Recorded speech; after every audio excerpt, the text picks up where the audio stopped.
अचानक चिंगी गायब झाली आणि अंशुमनच्या लग्नाचा वाजला बँड. नमस्कार मित्रांनो, ह्या मालिकेच्या आजच्या भागामध्ये नक्की काय घडलं चला तर बघूया. तर घडतं असं, अर्पिता पळत जाते आणि मलिकाला सांगते. आता मलिकाला काय राहत नाही आणि ती स्वानंदीकडे येते आणि म्हणते, त्या चिंगीची एवढी हिंमत की माझ्या अंशुमनचं नाव तिच्या हातावर काढते. तिची लायकी आहे का? आता स्वानंदी खूप हुशार असते आणि मलिकाला म्हणते, हे तुम्हाला कसं कळलं? हे तर आम्ही दोघंजण एकांतात बोलत होतो. आता मलिकाला कळून चुकतं की स्वानंदीला कळाले की आपण चोरून ऐकतोय, पण ती मात्र आता थातूरमातूर उत्तरं देते. पण तिची मात्र चांगलीच सटकलेली असते आणि तिला सारखी भीती वाटत असते की या चिंगीमुळे अंशुमनचं लग्न मोडेल. आता चिंगीला घराबाहेर काढावंच लागणार, म्हणून ती तावातावाने किचनमध्ये जाते. चिंगीचा हात पकडते आणि ओढतच घेऊन येते. चिंगी म्हणत असते, सोडा ना मॅडम, मी काहीच नाही केलं. पण मलिका तिला हॉलमध्ये आणते आणि म्हणते, आत्ताच्या आत्ता घराबाहेर निघ. तोंड दाबत म्हणते, तुझी हिंमत कशी झाली? ढकलत म्हणते, असं वागण्याची स्वप्न बघते ह्या घरची सून होण्याचे? मलिकाचा आवाज ऐकून सगळेच पळत येतात. मलिका चिंगीला म्हणत असते, माझ्या मुलाच्या नावाची मेहंदी काढायची तुझी हिंमत कशी झाली? स्वानंदी आता दोघींच्या मध्ये उभी असते. मलिका चिंगीला म्हणते, एकदा लग्न झालं ना, मी तुला ह्या घरात राहू देणार नाही. स्वानंदी म्हणते, काकू तुम्ही तिच्यावर का ओरडता? अहो नक्की सत्य काय हे तरी जाणून घ्या.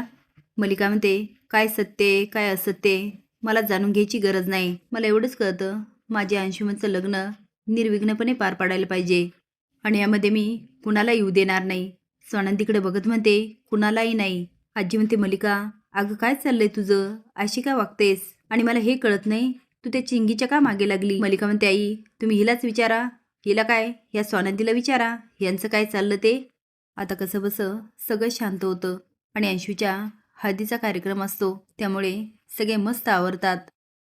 स्वानंदी पिवळी साडी घालते आणि किचनमध्ये येते, पण तिला चिंगी मात्र कुठेही दिसत नाही. ती विचार करते, ही चिंगी गेली कुठे? ती आता बाकीच्यांना विचारते, पण चिंगी कुणालाच माहिती नसते. आता मात्र स्वानंदी जाम हादरते. आता त्या घाईच्या नादात तिची टक्कर समरशी होते. त्याला लागल्यामुळे तो आकरतो. स्वानंदी म्हणते, सॉरी सॉरी. तो दावो कुठे निघालात एवढा धावत धावत? स्वानंदी म्हणते, शोधते. तो कुणाला शोधताय आणि काय एवढी धावपळ? ती म्हणते, चिंगी नाही घरात, कुठेही दिसत नाहीये. मी शोधलं तिला सगळीकडे. आता समरही विचारत पडतो. स्वानंदी म्हणते, कुठे गेली असेल? ती बरी असेल ना? समर म्हणतो, अहो नका काळजी करू, असेल इथे कुठेतरी. भरपूर कामं आहेत आणि त्यामुळे वर खाली इकडे तिकडे असेल कुठेतरी. स्वानंदी म्हणते, पण नक्की असेल ना? आता समरही विचारत पडतो. ती म्हणते, अहो खरंच मला चिंगीची खूप काळजी वाटते. जेव्हापासून अंशुमनचं लग्न ठरलं ना, ती सैरभैरी आहे. एवढी आनंदित राहणाऱ्या मुलीमध्ये एवढा कसा बदल होऊ शकतो? मला तर खात्री आहे नक्कीच काहीतरी चाललंय. आणि काल मलिका काकूनी तिला धमकी दिली. समोर म्हणतो, काकूनी का धमकी दिली? स्वानंदी सांगते, काकू तिला म्हणाल्या, लग्न झाल्यानंतर मी तुला या घरातून घालवणार, या घरामध्ये राहूच देणार नाही.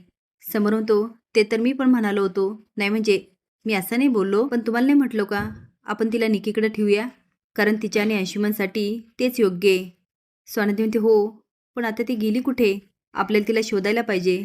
अहो ती आपली जबाबदारी आहे. समोरून तो शोधावं तर लागणार. आता मलिका हळदीच्या कार्यक्रमाची गडबड करायला लागते आणि अर्पिता डान्स करायला लागते. आता स्वानंदी शोधणार तेवढे ती तिला पकडते आणि डान्स करायला लागते. आता असा काही माहोल होतो की स्वानंदीला काय करावं तेच कळत नाही. ती अंशुमनकडे बघते तर तो पण खुश असतो. तुम्हाला काय वाटतं, खरं तर हे चिंगीचं चुकलं का? कारण ज्या कामासाठी ती आली होती तिने त्यावरच फोकस करायला हवं होतं का? हे कमेंट बॉक्समध्ये नक्की सांगा. नवीन अपडेट जाण्यासाठी लाईक आणि सबस्क्राईब करा. धन्यवाद.